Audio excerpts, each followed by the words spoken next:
ओम सर्व विघ्न विनाशाय सर्व कल्याण हेतवे पार्वती प्रियपुत्राय गणेशाय नमो नमः। नमो नमः, नमस्कार।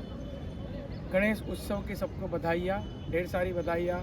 अब यहाँ बहुत सारे प्रश्न होते हैं लोगों को, आज की युवा पीढ़ी को, कि गणेश उत्सव जो है वो गणेश उत्सव क्यों मनाया जाता है, कैसे मनाया जाता है और उसमें क्या क्या कर सकते हैं, भगवान को क्या चढ़ा सकते हैं, भगवान के लिए कौन सी पूजा कर सकते हैं। ये सब प्रश्न का आज मैं उत्तर लेके आया हूँ आपके पास। तो आज हम जानेंगे गणेश उत्सव के बारे में, गणेश महोत्सव के बारे में, और गणेश जी आदि गणेश है या ये कौन से गणेश है उसके बारे में आपको बताऊंगा। मैं इसमें लिख के लाया हूँ और एक एक पॉइंट में आज आपको बताऊंगा। गणेश गणानाम अधिपति ही, गणों के अधिपति, जो लीडर ऑफ ग्रुप्स माने जो गणों के अधिपति है उनको गणेश कहा जाता है। अब यहाँ पे गणेश का चारों युग में, अच्छा गणेश को मैं आपको बता दूँ, गणेश है वो बुद्धि के दाता है, विद्या के दाता है ना, वो बहुत सारी चीज़ों के दाता है। वो केवल बुद्धि और विद्या नहीं परंतु शक्ति के भी दाता है। तो गणेश की पूजा करने से हमें बहुत सारी चीज़ें प्राप्त होती है। मैं आपको ये बताऊं कि चारों युग में गणेश जी थे, उसके बारे में आज आपको बताऊंगा। कि जैसे भगवान का प्रागट्य जो है वो अलग अलग कल्प में अलग अलग होते हैं। प्रत्येक युग में उनके नाम, उनके वाहन आदि अलग अलग है ना, उनकी लीला भी अलग अलग है। सतयुग में गणेश जी ब्रह्मर्षि कश्यप और अदिति के पुत्र थे। विनायक उनका नाम था और सिंह उसका वाहन था। त्रेता युग में माता पार्वती जी के यहाँ मयूरेश्वर नाम माने एक बाल स्वरूप थे, मयूरेश्वर के स्वरूप थे, और मयूर माने पिकॉक, मोर जो है उनका वाहन था। द्वापर युग में गौरी पुत्र गणेश गजानन और उनका वाहन था मूषक।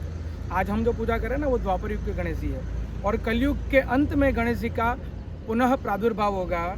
उनका नाम होगा धूम्रकेतु और शूर्पकर्ण, और अश्व उनका वाहन होगा। और आज हम जो पूजा कर रहे हैं वो गौरी पुत्र गणेश की पूजा कर रहे हैं जो मूषक वाहन है, राइट। अब यहाँ बात ये आती है गणेश पूजन प्रारंभ कैसे हुआ। देखिए गणेश पूजन सालों से प्रारंभ हुआ है और सबसे पहले महाराष्ट्र में होता था। महाराष्ट्र के पेशवाओं ने वो घर घर में महाराष्ट्र करते थे।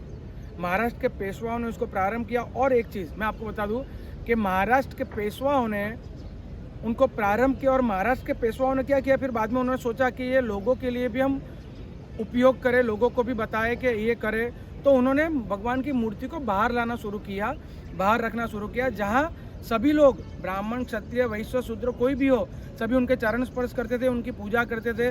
तो ये सबके लिए पहला मौका था। ब्राह्मण क्षत्रिय वैश्य और शूद्र सभी के लिए पहला मौका था जो मूर्ति बाहर आई और उसकी पूजा करें। और उसकी पूजा करने के बाद पेशवा उनको वापस मंदिर में रख देते थे।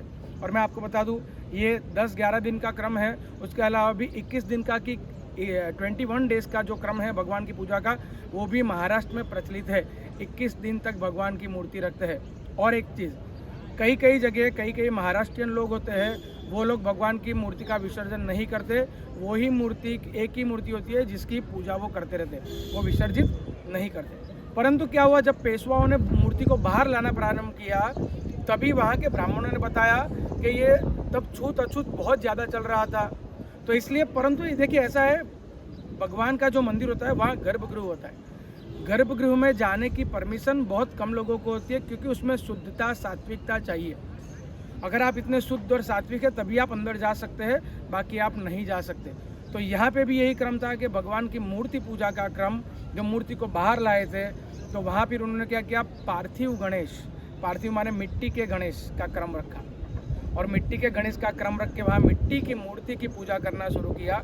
कि पूजन के बाद सब पूजा करते थे। उसके बाद 10वें दिन माने अनंत चतुर्दशी के दिन उनका विसर्जन किया जाता है। पुराणों में बहुत सारी कथा है, उसके बारे में मैं बात नहीं करूंगा, मैं तथ्य और तत्वों के बारे में बात करूंगा। तो ऐसे पेशवाओं ने प्रारंभ किया। उसके बाद बाल गंगाधर तिलक जी ने प्रारंभ किया था सार्वजनिक गणेश महोत्सव। पहले घर में होते थे और अभी सार्वजनिक गणेश महोत्सव, उसमें भी वो भी क्यों किया वो आप सबको पता है, हिस्ट्री आप सब जानते हैं, है ना। और उसकी वजह से बहुत सारे, वो वट वृक्ष जैसा हो गया, फिर हर जगह गणेश उत्सव होने लगे। आज केवल गुजरात और महाराष्ट्र में नहीं, आंध्र प्रदेश से लेके बहुत सारे प्रदेशों में गणेश उत्सव होता है। और हमारे यहाँ नहीं, विदेशों में भी बहुत सारी जगह गणेश उत्सव मनाया जाता है। तो ये गणेश उत्सव बहुत अच्छी तरह मनाना चाहिए और गणेश उत्सव में 10 दिन भगवान गणपति की जितनी आराधना हो सके उतनी करनी चाहिए। धन्यवाद।